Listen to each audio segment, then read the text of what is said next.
Aku direndahkan dan dihina cuma numpang hidup dengan istriku, karena hanya berpakaian sederhana. Salah satu teman istriku juga dengan jelas menghinaku miskin. Dia tak tahu jika suaminya hanya karyawan rendahan di perusahaanku. Assalamualaikum warahmatullahi wabarakatuh. Halo Bunda sahabat Ainun. Semoga Bunda semuanya dalam keadaan sehat dan selalu bahagia ya. Sebelum saya lanjut, yuk Bunda absen dari kota mana saja? Dan buat yang sudah like, komen, dan subscribe semoga rezekinya dilancarkan ya. Yuk, langsung kita mulai kisahnya. Hari itu Sabtu pagi, ketika aroma kopi dan wangi sabun mandi bercampur dalam udara rumah kami yang hangat. Aku baru saja keluar dari kamar mandi, handuk masih tersampir di leher, dan rambutku masih basah. Di ruang makan, Nia, istriku, sudah duduk anggun dengan laptop terbuka di depannya dan ponsel yang tak lepas dari tangannya. Ia mengenakan daster satin warna biru tua yang justru membuatnya terlihat seperti bos besar di balik layar. Rambutnya digelung rapi ke atas, wajahnya bersih dan segar, hanya dengan sapuan lip tint dan bedak tipis. Sayang, katanya sambil mengetik cepat di ponselnya, tanpa menoleh. Hari ini temenin aku ya. Arisan di rumah Vina. Kamu ikut, ya? Aku berhenti menuang kopi dan memandangnya dengan alis terangkat. Arisan? Aku? Ngapain ikut? Kali ini Nia menoleh dan tersenyum. Senyum yang ia pakai kalau sedang berusaha membujukku. Teman-temanku pada bawa suami mereka. Sekali-kali kamu ikut, kan gak apa-apa. Biar mereka tahu, aku gak cuma istri pengusaha, tapi juga istri dari suami terbaik sedunia. Ia melirik genit, lalu kembali ke ponselnya. Aku tertawa kecil. Aku nggak punya jas Armani. Loh? Pakai kaos juga nggak apa-apa. Jawabnya ringan. Tapi aku menangkap sesuatu di balik ucapannya. Ia mungkin berkata, nggak apa-apa. Tapi aku tahu, dalam hati kecilnya, ia ingin aku tampil sedikit lebih pantas. Bukan untuk gengsinya, tapi karena dia tahu dunia luar bisa kejam pada penampilan. Aku menyesap kopi dan menjawab, ya udah, aku ikut. Tapi tetap dengan gaya andalan aku ya. Nia tersenyum sambil berdiri, mencium pipiku singkat. Yang penting kamu datang. Kami tiba di rumah Vina sekitar pukul 1 siang. Sebuah rumah 2 lantai bergaya Skandinavia modern, lengkap dengan pintu kayu jati dan jendela besar yang terbuka ke arah taman depan. Mobil-mobil SUV hitam mengkilap dan sedan mewah berjajar di halaman. Suara musik jazz pelan terdengar dari dalam rumah, bercampur dengan tawa para ibu-ibu yang sudah berkumpul. Nia mengenakan dress linen berwarna hijau olive yang jatuh sempurna di tubuhnya, sepatu block heels warna nude, dan tas selempang yang aku tahu harganya setara 3 kali gajian pegawai kantorku zaman dulu. Dia terlihat seperti seorang sosialitas sejati. Aku, di sisi lain, memilih kaos abu-abu tua, celana jeans favorit yang sudah agak pudar warnanya, dan sepatu sneakers putih yang telah menemani perjalanan panjangku sejak awal membangun bisnis. Rambutku disisir seadanya, jam tangan kulit kusa melingkar di pergelangan tangan. Sederhana, tapi nyaman. Aku bukan tipe orang yang suka mendandani diri hanya untuk membuat orang lain terkesan. Saat bel rumah ditekan, Vina membuka pintu. Ia tampak menawan dalam dress merah marun yang menempel pas di tubuhnya. Make up-nya sempurna, senyumnya lebar, tapi hanya ke Nia. Nia AA. Ya ampun, cantiknya kamu. Vina memeluk Nia erat. Akhirnya dateng juga. Yuk masuk. Lalu matanya beralih ke arahku. Sekilas. 1 detik. 2 detik. Seperti scanner yang menilai. Ini suaminya Nia? Halo, Mas, katanya, ramah, atau pura-pura ramah. Senyumnya ada, tapi tidak sampai ke mata. Wah, santai banget, ya, habis ngegim ya? Aku tersenyum. Enggak, ini emang gaya default saya. Vina terkekeh tipis. Oh, keren, keren. Begitu kami masuk, suasana langsung berubah. Beberapa kepala menoleh ke arah kami. Bukan ke kami, tepatnya, tapi ke aku. Lalu berbisik satu sama lain. Aku bisa membaca dari gerak bibir dan lirikan mata mereka. Beberapa mencoba menyembunyikan ekspresi mereka, Yang lain terlalu malas menyamarkannya. Aku memilih duduk di sofa bagian paling pojok, dekat rak buku dan kulkas minuman. Nia langsung dibawa ke tengah kerumunan teman-temannya. Mereka berpelukan, tertawa, saling memuji tas dan sepatu masing-masing. Mereka berbicara dalam bahasa mode, skincare, dan promo marketplace. Sementara aku duduk, memegang segelas lemon tea, memainkan ponsel. Sesekali, mata-mata itu menoleh lagi ke arahku. Bisik-bisik mulai terdengar. Lirih, tapi cukup untuk ditangkap telingaku. Itu suaminya Nia? Masa? Serius? Kirain sopirnya loh tadi. Ya ampun, Nia tuh sukses banget ya. Tapi suaminya kayak, ya gitu. Aku pura-pura tak dengar. Tapi bukan karena tak peduli, melainkan karena sudah terbiasa. Dunia menilai dari apa yang tampak. Dan aku memang tidak tampak seperti seseorang yang punya kendali atas 5 perusahaan, termasuk satu di bidang logistik yang cukup besar, yang bahkan, salah satu suami dari mereka bekerja di situ. Tak perlu rasanya bilang, aku bos dari suami kalian.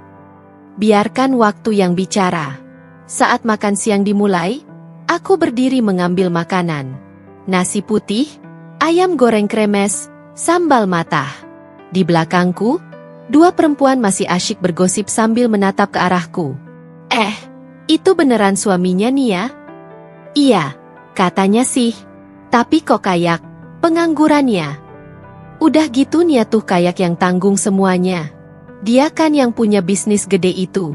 Mungkin suaminya cuma numpang hidup aja. Kayak benalu ya. Duh, males deh. Aku diam, menahan tawa. Bukan karena lucu, tapi karena ironis. Kalau mereka tahu siapa aku, mungkin mereka yang akan diam 1000 bahasa. Tapi aku tetap di sana. Tetap duduk, tetap diam, tetap dengan kaos dan jeansku. Karena aku ingin tahu, seberapa dalam orang bisa merendahkan orang lain hanya karena apa yang mereka lihat di permukaan. Dan karena aku percaya, waktu akan membawa semuanya ke permukaan. Tanpa aku harus membuka suara. Hari itu, arisan menjadi lebih dari sekadar kumpul ibu-ibu. Ia menjadi cermin tentang bagaimana dunia melihat, dan bagaimana aku memilih untuk tidak peduli. Acara arisan berjalan seperti biasa, bagi mereka. Lelucon receh, undian, obrolan soal skincare terbaru, dan cerita tentang liburan ke Eropa yang entah keberapa kalinya. Tapi bagiku, waktu terasa seperti gerigi jam yang malas berputar. Setiap menit adalah upaya menahan diri agar tetap tenang. Aku memperhatikan Nia dari kejauhan.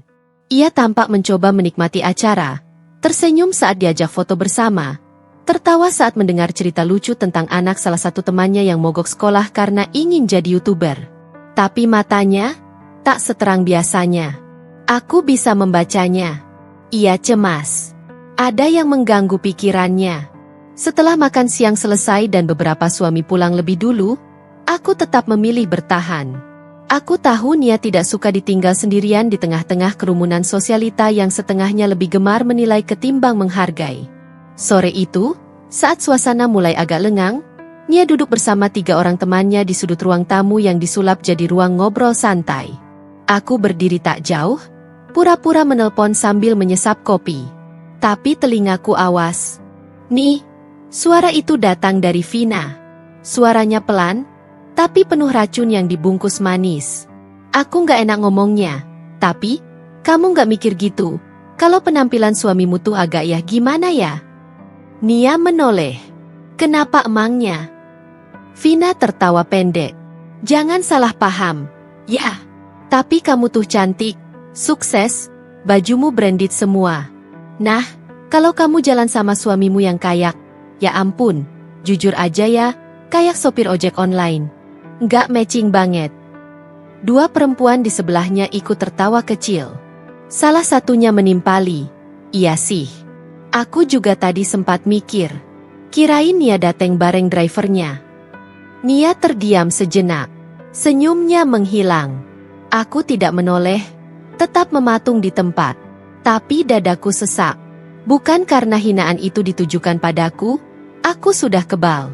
Tapi karena mereka menyerang Nia, istriku, perempuan yang selama ini berdiri bersamaku saat bisnis belum ada, saat hidup kami masih di rumah kontrakan kecil dengan genteng bocor. Vina melanjutkan, dengan suara yang nyaris seperti teman dekat yang tulus. Aku cuma ngomong karena aku sayang kamu.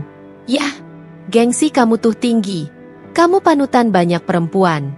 Masa suaminya kayak orang ngojek? Coba deh, sekali-sekali ajak dia ke salon. Atau beliin baju yang bener. Nia tertawa hambar. Tapi aku bisa dengar getaran kecil di suaranya saat menjawab, aku nggak pernah lihat penampilan sebagai ukuran. Yang penting hatinya. Tanggung jawabnya. Aku bangga sama suamiku. Ya tapi tetap aja, nih, dunia luar lihatnya beda. Mau sebaik apapun, kalau tampilannya nggak mendukung, ya sorry to say, kamu yang bakal dibicarain. Bukan dia. Sejenak, ruangan itu hening. Aku tahu, Nia sedang menelan rasa kecewa yang sulit diungkapkan. Ia sedang menahan diri antara marah, malu, dan sedih. Tapi ia tak bicara lagi. Tak membalas. Dalam perjalanan pulang, mobil kami terasa lebih sunyi dari biasanya. Nia menatap keluar jendela, sementara aku menyetir tanpa berkata banyak. Di lampu merah, aku melirik ke arahnya. Kamu capek? Tanyaku pelan. Ia hanya mengangguk. Biasa, arisan. Aku tahu ia menyembunyikan sesuatu. Dan aku tahu kenapa. Ia tidak ingin aku tahu betapa sakitnya hati dia mendengar ucapan sahabatnya sendiri. Nia, ucapku sambil menepuk tangannya lembut. Kamu malu punya suami seperti aku? Ia langsung menoleh cepat. Apa sih, Mas? Enggak lah. Kenapa tiba-tiba nanya gitu? Aku menarik napas. Aku dengar mereka tadi. Di sofa. Nia menggigit bibirnya. Aku mau jawab mereka. Tapi aku takut aku kehilangan kendali. Aku kesel banget, Mas. Aku mengangguk pelan. Gak apa-apa. Kamu gak perlu bela aku di depan mereka. Dunia ini terlalu kecil untuk semua mulut yang ingin menilai. Nia menunduk. Lalu tiba-tiba menggenggam tanganku erat. Tapi aku bangga sama kamu. Kalau mereka tahu siapa kamu sebenarnya, mereka pasti gak bakal bisa tidur seminggu. Aku tertawa kecil. Gak perlu, sayang. Biarkan mereka tidur nyenyak dengan anggapannya. Aku lebih suka buktiin semuanya dengan diam. Ia tersenyum.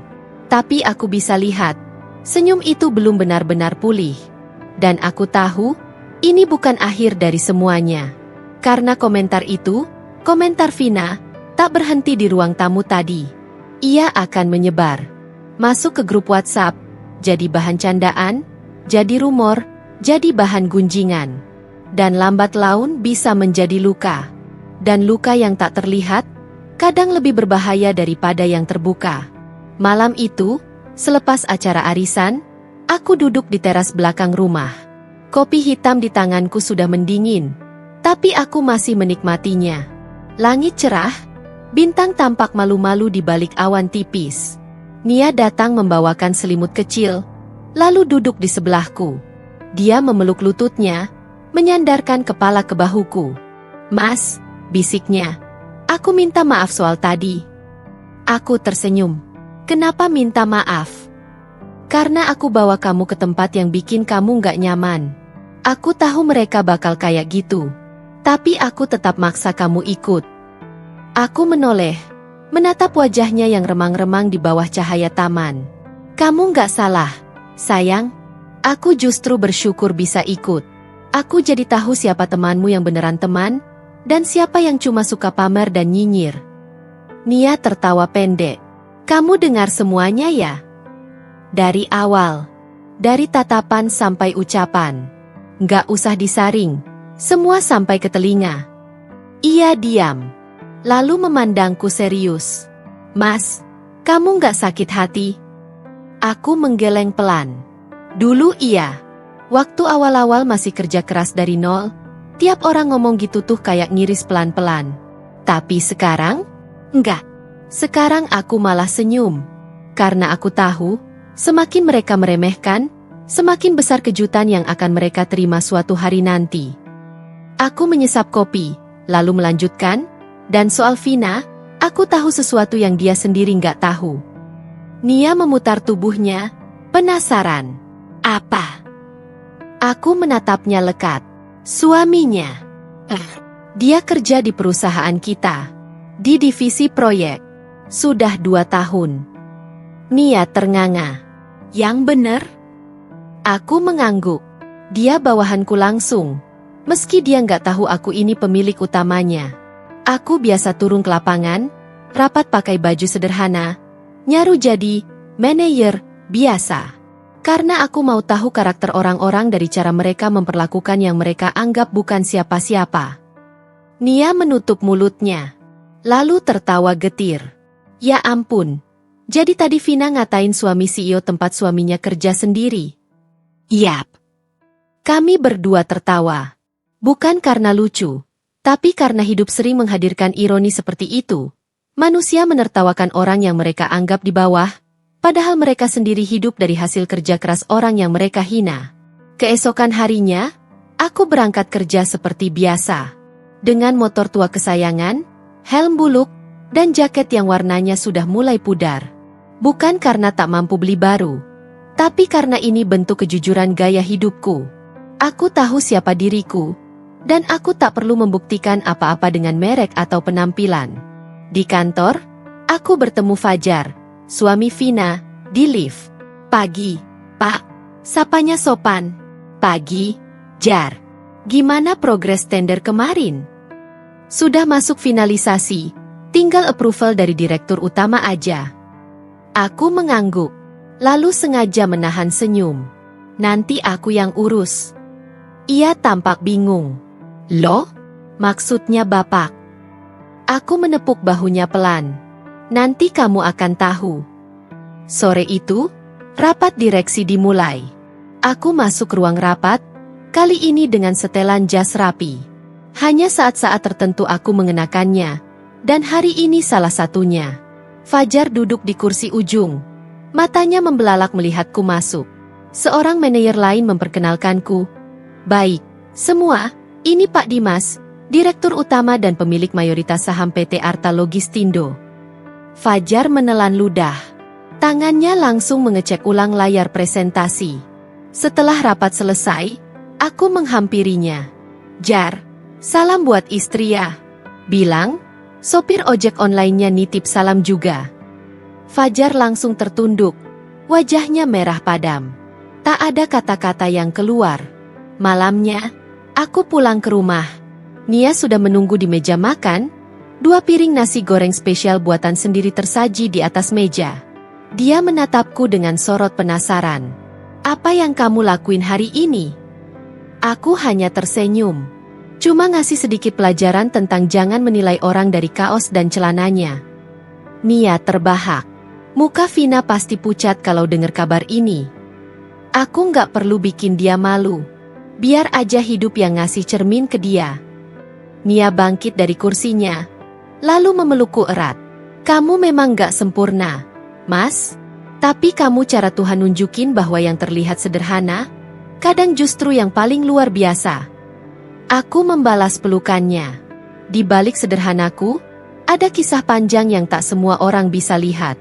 Tapi cukup satu orang yang benar-benar tahu dan menghargainya. Dan itu sudah lebih dari cukup. Hari itu langit sedikit mendung, menambah kesan serius pada pagi yang memang sudah dipenuhi agenda penting.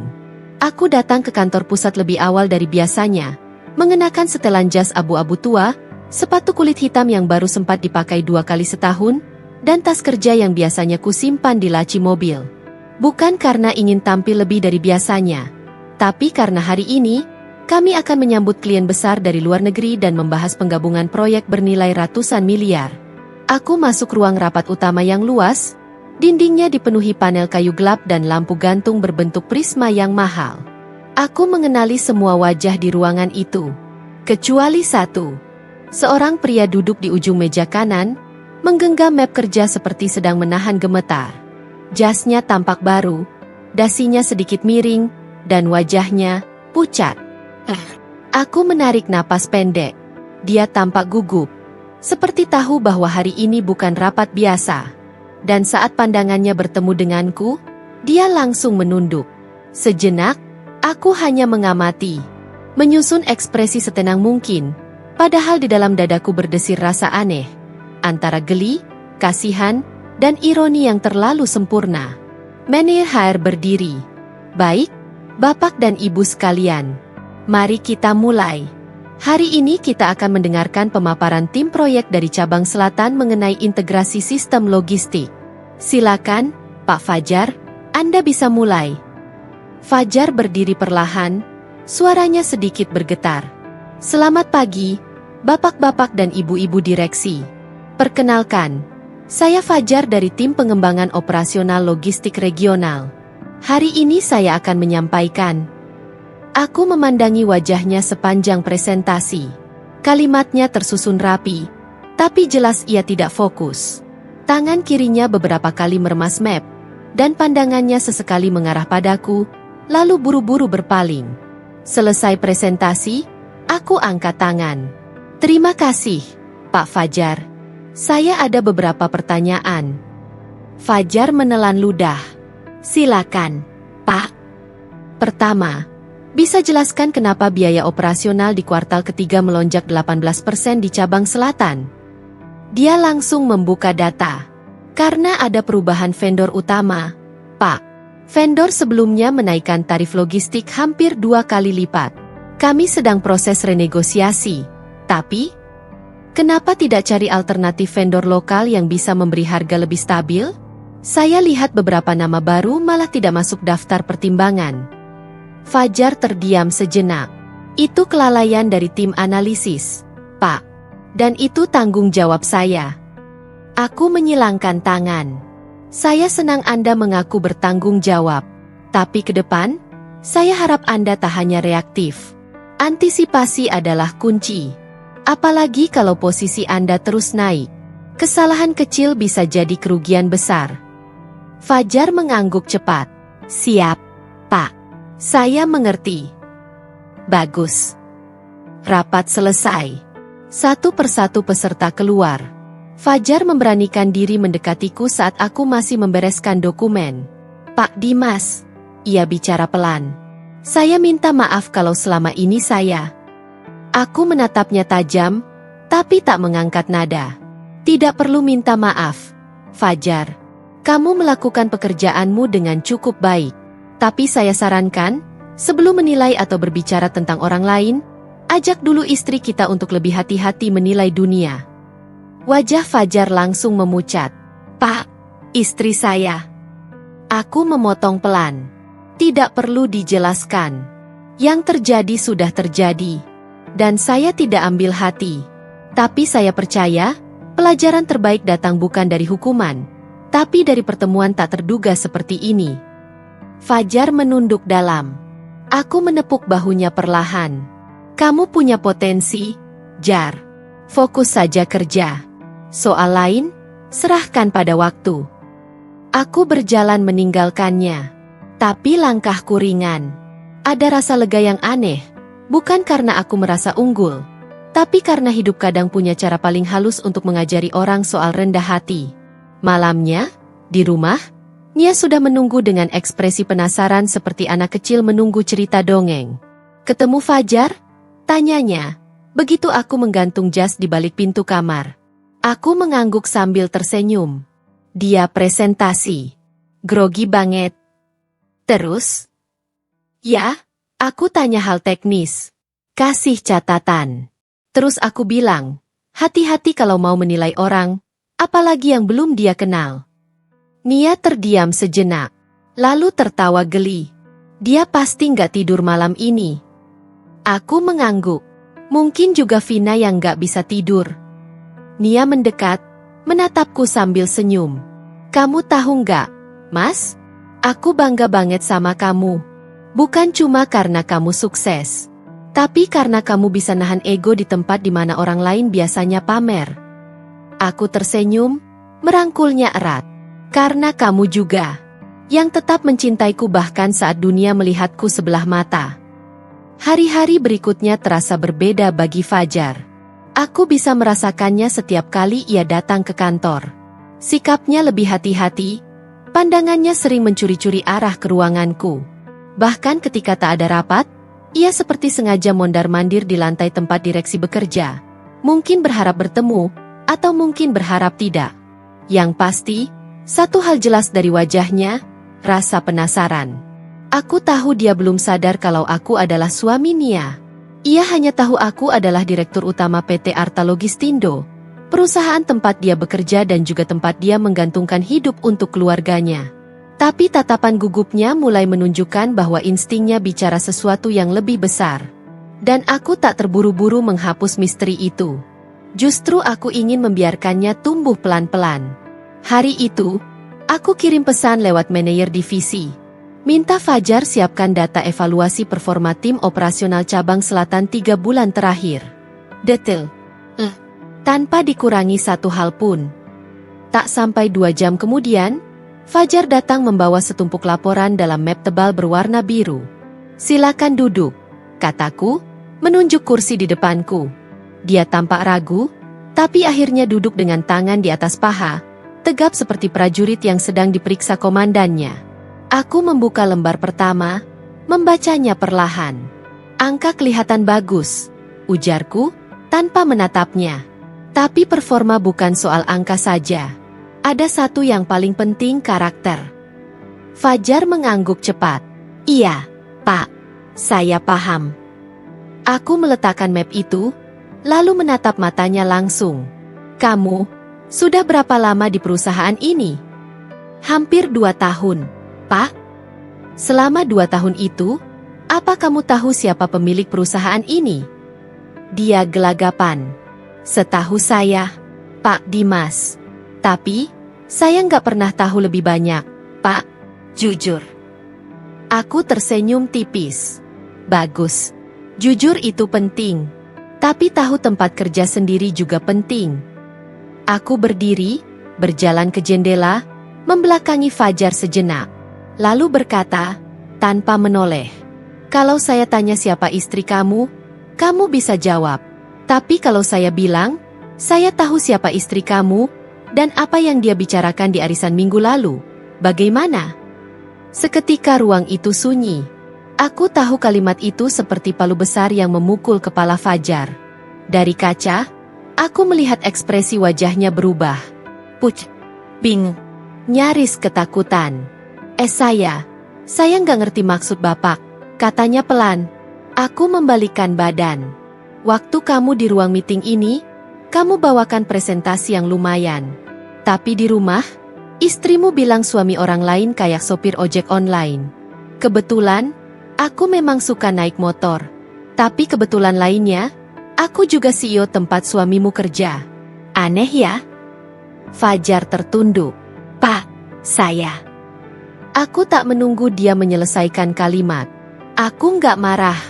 Aku cuma pengen kamu tahu. Fajar, dunia ini kecil. Kamu nggak tahu siapa yang kamu remehkan hari ini. Bisa jadi orang yang menentukan jalan hidupmu besok. Aku duduk kembali. Kamu masih muda. Punya potensi.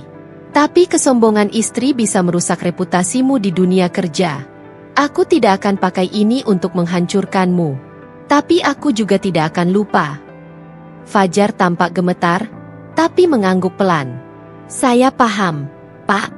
Saya akan perbaiki semuanya. Saya janji. Aku menyandarkan punggung ke kursi. Jangan janji ke saya. Janji ke dirimu sendiri.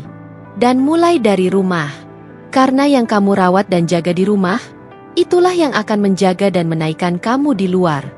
Beberapa hari setelah rapat di kantor pusat, Nia mendekatiku dengan senyum tipis, seperti sedang menyimpan sebuah ide. Mas, bagaimana kalau kita adakan makan malam bersama beberapa teman arisanku? Bisa sekalian ngobrol santai, sekaligus mempererat hubungan antar teman-teman kantor juga.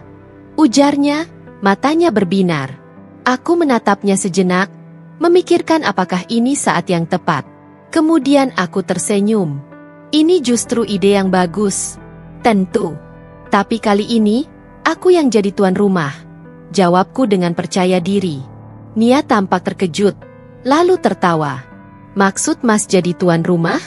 Kalau kita masak sendiri, nanti aku yang repot. Aku mengangguk. Tidak usah khawatir. Makan malam kali ini akan berbeda dari yang lain. Aku sudah atur semuanya. Nia masih bingung, tetapi tidak bertanya lebih jauh. Aku tahu, ini saat yang tepat untuk memberi kejutan kepada Vina, dan semua orang yang selama ini meremehkan kami. Sekalian mengubah persepsi mereka. Malam itu, meja makan di ruang makan besar rumah kami dipenuhi dengan hidangan istimewa. Hidangan khas lokal yang diolah dengan sangat hati-hati oleh koki profesional yang aku sewa khusus untuk acara ini. Selain hidangan, suasana dihias dengan pencahayaan lembut, bunga segar, dan musik jazz yang mengalun di latar belakang. Suasana yang menenangkan, seperti yang kuinginkan. Teman-teman Nia mulai datang satu persatu. Mereka terkejut melihat keindahan dan kemewahan acara ini. Vina dan Fajar datang agak terlambat. Seperti biasa, mereka berdua tampak sedikit gelisah. Terutama Fajar yang, meskipun berusaha tersenyum, tampak jelas bahwa dia merasa tidak nyaman dengan suasana mewah di sekitarnya. Selamat datang, Vina, Fajar. Sambutku dengan senyuman hangat.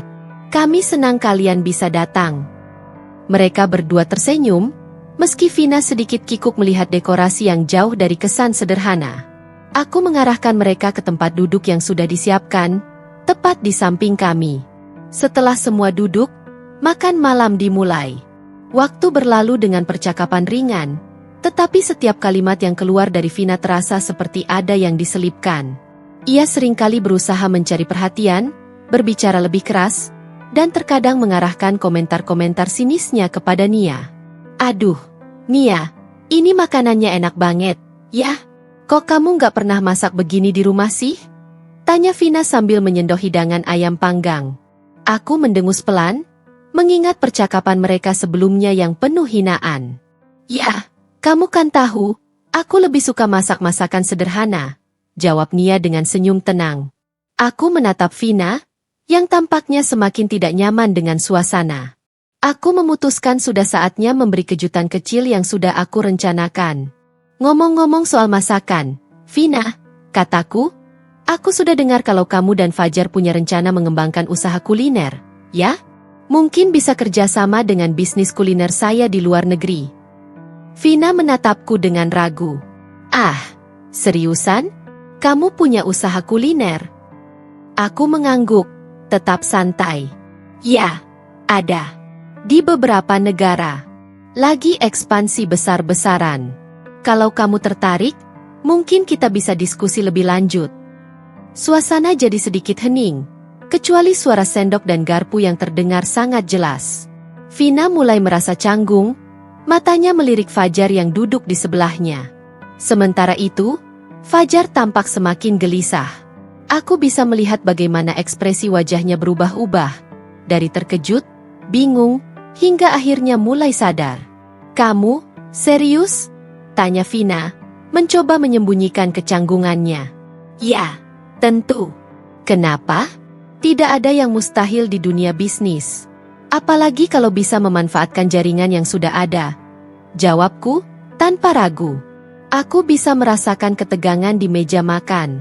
Setiap kata yang aku ucapkan seakan membawa dampak besar pada pikiran Fajar dan Vina. Aku tahu mereka tidak tahu bahwa aku adalah pemilik perusahaan besar itu. Mereka hanya mengenalku sebagai seorang pria dengan pakaian sederhana. Seorang suami yang dianggap tak lebih dari seorang pekerja biasa. Akhirnya, aku menoleh ke Fajar yang semakin gelisah. Fajar, kamu tenang saja. Kita semua di sini keluarga, kan? Fajar mengangguk cepat, namun tidak ada senyum di wajahnya. Matanya yang mulai cemas itu memunculkan rasa penasaran lebih dalam. Tiba-tiba, Nia menyadari perubahan suasana dan mencoba menenangkan situasi. Mas, kamu tahu nggak, sih? Fajar ini juga hebat loh di pekerjaannya. Saya selalu bilang ke Fajar, kalau dia terus konsisten, dia bisa jadi pemimpin yang baik. Kita perlu kerjasama yang baik. Ya, Mas. Aku tersenyum pada Nia, bangga dengan cara dia membela suaminya meski situasi agak tegang. Tentu, sayang. Semua orang di sini punya potensi besar, termasuk Vina dan Fajar. Yang penting adalah bagaimana kita saling mendukung. Bukan hanya di rumah, tapi juga di luar. Aku bisa melihat dari ekspresi mereka bahwa ketegangan mulai mereda. Mereka masih belum mengerti sepenuhnya apa yang terjadi. Namun sesuatu di dalam diri mereka mulai terbuka. Saat makan malam hampir selesai, aku berdiri, meminta perhatian semua orang.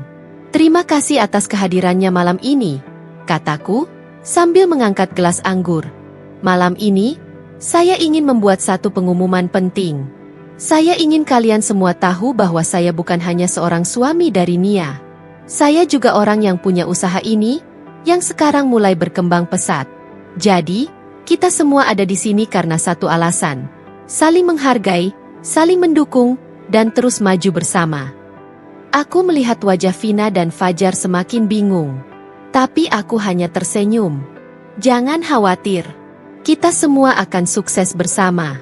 Bukan hanya karena apa yang kita punya sekarang, tapi karena bagaimana kita saling memperlakukan orang lain." Suasana makan malam itu berubah menjadi lebih santai. Meskipun ada ketegangan, aku bisa merasakan perubahan. Vina dan Fajar mulai terbuka, dan perasaan mereka mulai mengalir lebih alami.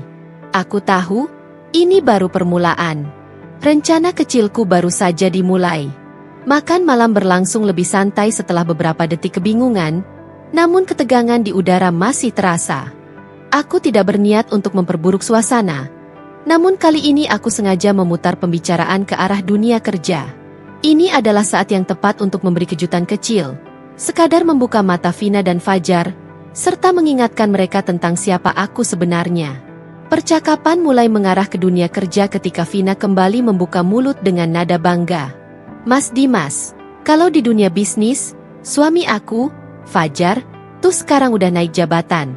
Loh, dia mulai dipercaya jadi manajer proyek. Mungkin, kalau dia terus konsisten, bisa jadi direktur berikutnya." Vina tersenyum lebar, jelas sekali menunjukkan kebanggaan terhadap suaminya. Aku hanya tersenyum, tidak terlalu terkejut dengan klaim tersebut. Meskipun aku tahu status jabatan Fajar lebih rendah dari yang dia katakan. Aku menanggapi dengan santai. "Oh, jadi Fajar sekarang manajer proyek, ya?" ujarku, masih dengan senyum yang tenang. Kebetulan, aku sudah mengenal Fajar. Dia bekerja di perusahaan yang aku pimpin. Fajar menatapku dengan ekspresi agak canggung. Aku tahu dia sudah tahu siapa aku. Namun menyebutkan nama perusahaan di sini memberikan sedikit perasaan tegang yang tak terhindarkan. "Mas Dimas, kamu? Maksudnya CEO perusahaan itu, kan?" tanya Fajar dengan suara agak ragu.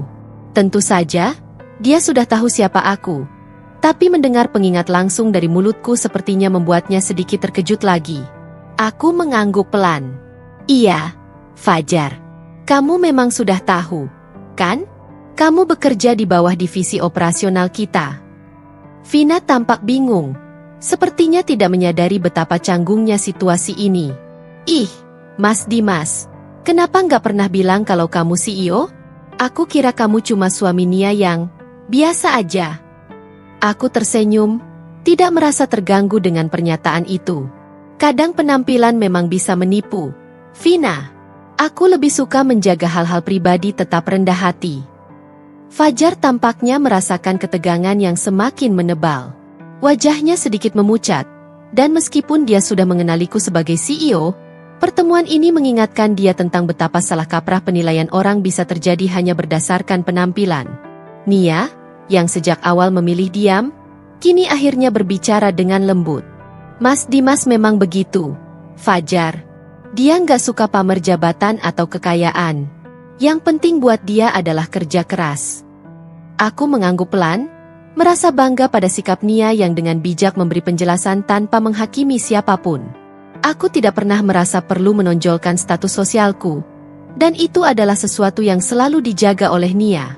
Meski di luar sana orang bisa menilai sembarangan, dia selalu mendukung keputusan-keputusan sederhana yang aku buat. "Apapun yang kamu pikirkan tentang jabatan, Fajar," lanjutku, "itu bukan segalanya.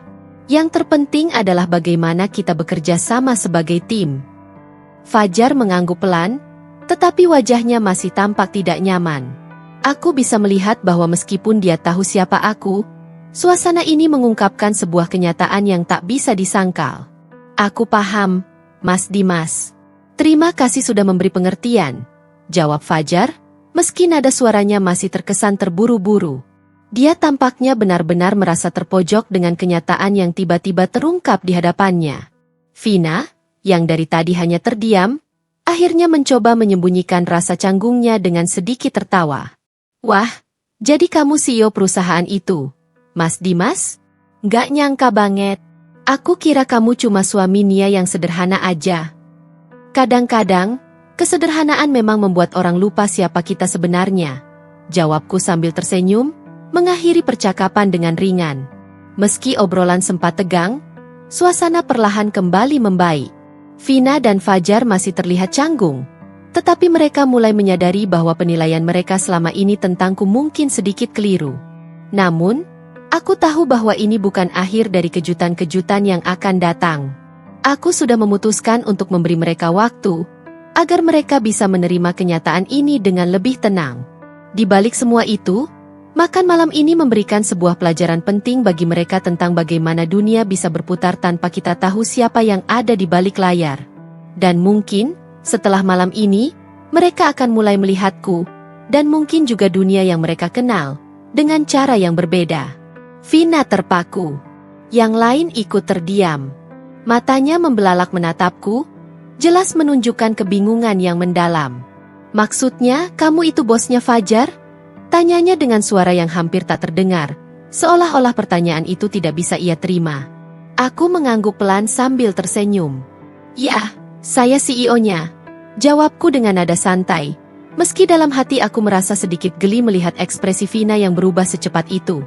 Fajar, yang dari tadi hanya diam, kini terlihat semakin gelisah. Wajahnya memucat, dan pipinya terlihat semakin merona. Aku bisa merasakan ketegangan yang mulai menyelimuti ruang makan, seakan-akan dunia yang mereka kenal tiba-tiba berubah drastis hanya dengan sebuah pengungkapan yang begitu sederhana. Jadi, selama ini kamu yang... Fajar mencoba menyusun kalimat, namun terbata-bata. Matanya melirik ke Vina, yang kini tampak benar-benar terdiam, lalu kembali padaku. Raut wajahnya penuh dengan kebingungan dan sedikit rasa takut, seperti sedang menghadapi kenyataan yang sulit diterima.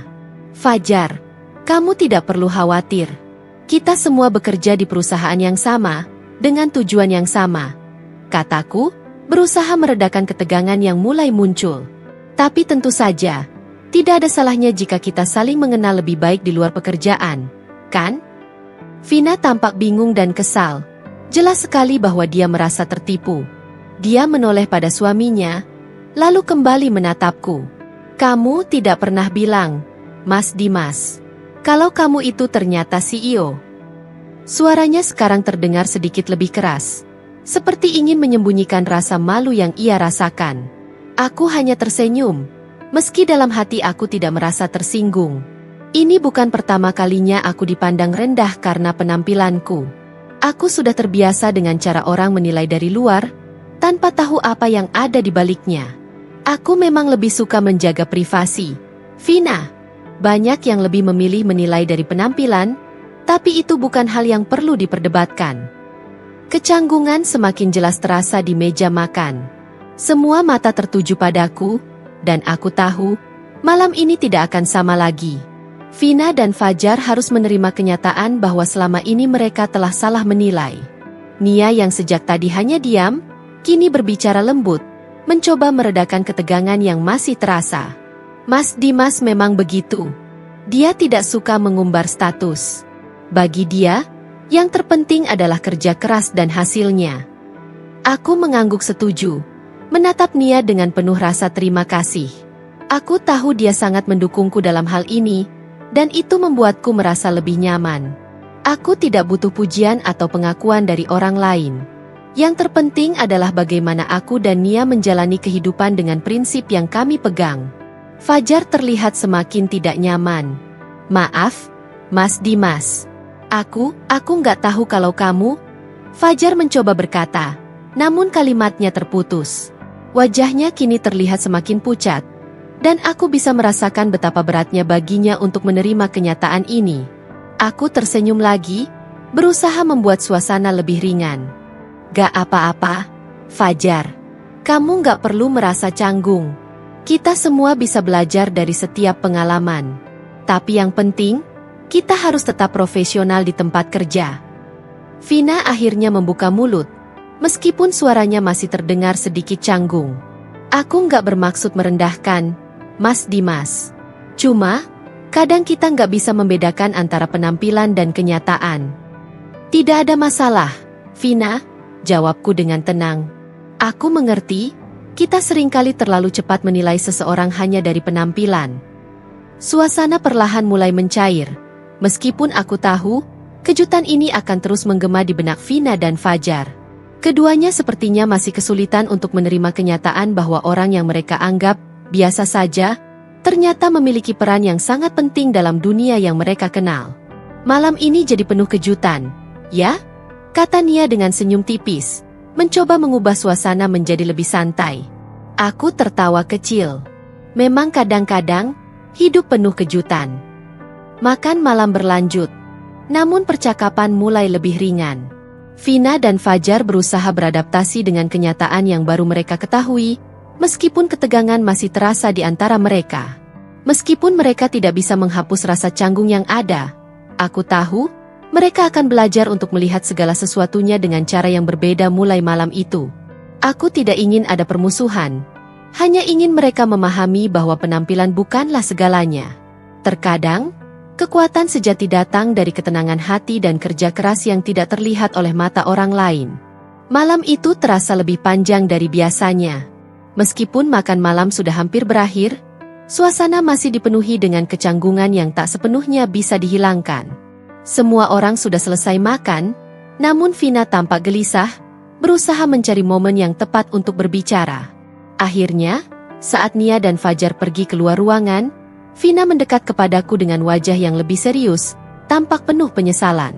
Dia berdiri di dekat meja makan, memandangi lantai sejenak sebelum mengangkat wajahnya dan menatapku dengan tatapan yang berbeda, lebih lembut dan penuh pengertian. Saya minta maaf atas sikap saya waktu itu.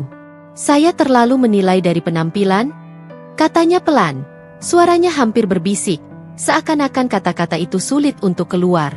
Saya terlalu terburu-buru menilai tanpa tahu siapa kamu sebenarnya. Maafkan saya, Mas Dimas. Aku terdiam sejenak. Melihat Vina yang biasanya begitu percaya diri, sekarang tampak penuh penyesalan, membuatku sedikit terkejut. Tetapi aku tahu, permintaan maaf ini datang dari hati yang tulus. Vina bukan tipe orang yang mudah mengakui kesalahan. Jadi aku tahu bahwa permintaan maafnya berarti. Aku mengerti. Vina, jawabku, masih dengan senyum yang tenang. Terkadang kita memang terbawa oleh penampilan luar. Tapi, yang penting adalah kita bisa belajar dari pengalaman itu. Vina mengangguk, menunduk sejenak, dan aku bisa melihat sedikit perubahan di wajahnya. Dia memang tampak lebih rendah hati sekarang. Setelah beberapa detik diam, dia kembali mengangkat kepala dan berkata, "Aku nggak pernah tahu kalau kamu ternyata sangat berbeda dari apa yang aku pikirkan. Maafkan aku jika aku terlalu cepat menilai." Aku tersenyum dan memberi isyarat agar dia duduk. Vina, kita semua pasti pernah salah menilai orang lain, dan itu wajar. Yang penting adalah kita bisa mengubah cara pandang kita setelahnya. Vina duduk di kursi dekat meja makan, namun ekspresinya tetap serius. Aku jadi malu. Loh, Mas Dimas. Terlalu banyak bicara tanpa tahu siapa kamu sebenarnya. Tapi aku sekarang paham. Gak semuanya seperti apa yang kita lihat dari luar. Aku berjanji gak akan meremehkan orang lagi hanya karena penampilan. Aku bisa merasakan ketulusan dalam kata-kata Vina. Tidak semua orang bisa dengan mudah mengakui kesalahan mereka, dan aku menghargai itu. Tidak ada yang perlu dimaafkan. Vina, kita semua belajar dari pengalaman, dan aku juga tidak merasa tersinggung dengan sikapmu. Yang penting adalah kita bisa saling mengerti satu sama lain, kan? Vina mengangguk dengan senyum tipis, tampak sedikit lega setelah mengungkapkan perasaannya. Aku benar-benar berharap kita bisa lebih baik ke depannya, Mas Dimas. Terima kasih sudah sabar dan tidak tersinggung. Aku tahu kamu tidak bermaksud buruk, Vina, jawabku. Kadang, kita memang terlalu cepat menilai seseorang. Tapi yang terpenting sekarang adalah kita bisa lebih terbuka.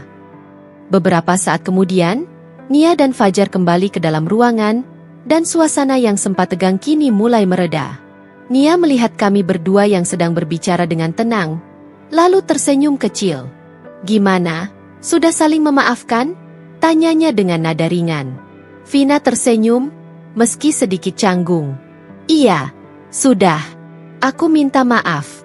Nia, kalau selama ini aku nggak menghargai suamimu dengan seharusnya. Nia mengangguk dengan senyum lembut. Gak apa-apa, Vina. Yang penting kita bisa saling memahami dan menghargai satu sama lain. Fajar, yang kini tampak lebih tenang, ikut menambahkan. Benar? Ya, kita semua manusia. Kadang memang kita nggak bisa menghindari kekeliruan, tapi yang penting adalah belajar dari itu. Aku merasa lega mendengar kata-kata Fajar. Meskipun mereka berdua tampak agak canggung, namun ada rasa saling menghargai yang mulai terbangun antara kami. Sepertinya, malam ini bukan hanya tentang kejutan yang terungkap, tetapi juga tentang bagaimana kami semua bisa menjadi lebih baik. Setelah beberapa saat, makan malam pun benar-benar berakhir. Nia, yang sudah merasa lega, mengajak kami semua untuk keluar dan menikmati secangkir kopi di teras rumah. Kami berbicara ringan tentang hal-hal lain, meninggalkan perasaan canggung yang sebelumnya menghiasi ruangan makan. Namun, dalam hati aku tahu, meskipun permintaan maaf ini sudah terlontar, perjalanan untuk saling menghargai dan memahami satu sama lain baru saja dimulai. Aku berharap ini menjadi awal yang baik untuk hubungan yang lebih kuat antara aku, Nia, Vina, dan Fajar. Malam itu, setelah makan malam yang penuh kejutan dan permintaan maaf, aku dan Nia duduk bersama di teras rumah. Udara malam yang sejuk dan tenang memberi ruang bagi kami untuk berbicara tanpa gangguan. Keheningan malam itu terasa berbeda, lebih dalam, lebih berarti. Semua yang terjadi sepanjang hari, semua ketegangan dan kejutan, mulai terasa seperti pelajaran yang sangat berharga bagi kami berdua. Nia menggenggam tanganku dengan lembut. Aku bisa merasakan kehangatan tangannya yang menenangkan, seolah-olah dia tahu aku perlu sebuah peneguhan. Wajahnya tampak damai, meski ada sedikit kelelahan di matanya. Kami berdua duduk bersandar di kursi, menikmati ketenangan yang langka di tengah hiruk-pikuk kehidupan sehari-hari. Kita nggak butuh pengakuan dari orang lain, kata Nia, suaranya tenang dan penuh keyakinan. Dia memandangku, matanya lembut, seolah-olah ingin memastikan bahwa aku memahami maksudnya. Yang penting kita tahu siapa kita sebenarnya, dan kita tahu apa yang kita lakukan. Aku tersenyum kecil, meresapi kata-kata Nia. Betapa seringnya kita terjebak dalam keinginan untuk mendapatkan pengakuan dari orang lain, terutama dari orang-orang yang tidak benar-benar memahami kita. Aku tahu bahwa Nia selalu berpikiran seperti itu. Dia tidak pernah membutuhkan validasi dari orang luar untuk merasa cukup dengan dirinya. Dan itu adalah sesuatu yang aku sangat hargai. Tapi kadang-kadang, dunia perlu diajari pelan-pelan, kan? Lanjutnya, suaranya berubah sedikit lebih serius. Orang-orang seperti Vina dan Fajar, mereka nggak tahu siapa kita sebenarnya. Mungkin mereka perlu waktu untuk memahami, dan kita harus bersabar. Aku mengangguk, memandang jauh ke dalam kegelapan malam. Benar, terkadang orang terlalu cepat menilai, terutama saat mereka melihat sesuatu yang berbeda dari apa yang mereka harapkan. Seperti yang terjadi hari ini. Mereka pikir mereka tahu segalanya, tapi kenyataannya mereka hanya melihat permukaan. Nia menghela napas, seolah ingin melepaskan beban yang ada. Aku hanya ingin kita tetap menjadi diri kita sendiri, Mas. Tanpa harus merasa terpaksa untuk mengikuti apa yang orang lain anggap benar atau pantas. Kita sudah cukup. Kita sudah punya apa yang kita butuhkan. Aku setuju, jawabku, meremas tangannya sedikit lebih kuat. Kita tidak perlu membuktikan apapun kepada siapapun. Kita sudah melakukan yang terbaik, dan itu yang paling penting. Tapi kadang, kita harus memberi sedikit pengajaran kepada mereka yang tidak mengerti. Nia tertawa kecil. Suara tawanya yang ringan mengisi udara malam. Pengajaran? Ya, mungkin, sedikit. Tapi aku rasa, Kita hanya perlu menunjukkan bahwa kesederhanaan dan kerja keras lebih berarti daripada apa yang tampak di luar. Aku yakin mereka akan belajar, walaupun pelan-pelan. Aku menatap Nia dengan penuh rasa terima kasih. Kamu benar. Kadang-kadang, hidup memang harus dipelajari dengan cara yang tidak langsung. Mereka tidak akan tahu apa yang kita capai dan berjuangkan kalau kita tidak memberi mereka kesempatan untuk melihat sisi lain dari diri kita. Kami terdiam beberapa saat, membiarkan keheningan malam melingkupi kami. Hanya suara angin dan gelegar kecil daun yang bergerak lembut terdengar. Aku merasa tenang, lebih tenang dari yang aku harapkan setelah hari yang penuh kejutan itu. Aku tahu, walaupun dunia di luar sana tidak selalu memahami atau menghargai kita dengan cara yang tepat, selama kita tetap saling mendukung dan setia pada prinsip kita, itu sudah cukup. Nia kembali berbicara, kali ini dengan lebih lembut. Aku bangga dengan kamu, Mas. Bangga dengan cara kamu tetap rendah hati, bahkan ketika mereka semua meremehkan kamu. Dan aku tahu, kamu melakukannya bukan karena ingin menunjukkan siapa kamu, tetapi karena kamu percaya pada prinsipmu. Aku mengangguk, merasa hangat di dalam dada mendengar kata-kata Nia. Aku cuma ingin kita berdua bisa terus menjalani hidup ini dengan cara yang benar. Tidak peduli apa yang orang lain pikirkan. Kamu tahu, aku tak pernah merasa perlu untuk mengubah diri hanya untuk membuat orang lain nyaman. Nia tersenyum lebih lebar. Senyumnya penuh kehangatan. Aku tahu itu. Dan aku akan selalu di sampingmu, Mas. Apapun yang terjadi, kita hadapi bersama. Aku meremas tangannya lagi, merasakan kekuatan dalam genggaman itu. Kita memang tim yang solid, Nia. Kita bisa melalui apapun, selama kita saling mendukung. Malam semakin larut, dan percakapan kami pun mulai berakhir dengan tenang. Kami tidak perlu kata-kata besar untuk saling mengerti. Dalam heningnya malam, kami tahu bahwa perjalanan hidup ini lebih bermakna saat dijalani bersama, tanpa perlu melihat penilaian orang lain. Dunia mungkin tidak akan pernah sepenuhnya mengerti kita, tapi selama kita tahu siapa kita sebenarnya, itu sudah cukup. Sejak malam itu, suasana antara aku dan Nia, serta Vina dan Fajar, mulai berubah. Kejutan yang mereka alami tidak hanya mengguncang pemahaman mereka tentang penampilan luar, tetapi juga mengajarkan mereka tentang nilai yang sebenarnya. Meskipun keduanya masih sedikit canggung, mereka mulai menunjukkan rasa hormat yang lebih besar, terutama setelah mereka tahu siapa aku dan peran yang aku mainkan di perusahaan mereka. Hari-hari berlalu, dan meskipun tidak ada percakapan besar yang terjadi antara kami, perubahan itu terasa dalam setiap interaksi yang ada. Tidak ada lagi bisik-bisik di belakang, tidak ada lagi komentar sinis tentang penampilanku. Mereka semua mulai melihat dunia dengan cara yang berbeda. Tidak hanya aku yang berubah, tetapi mereka pun. Setiap kali bertemu, mereka tidak lagi terjebak dalam penilaian instan. Mereka mulai menghargai hal-hal yang lebih penting dari sekadar apa yang tampak di luar. Vina, yang sebelumnya penuh dengan pandangan tajam dan sinisme, kini lebih banyak mendengarkan sebelum berbicara.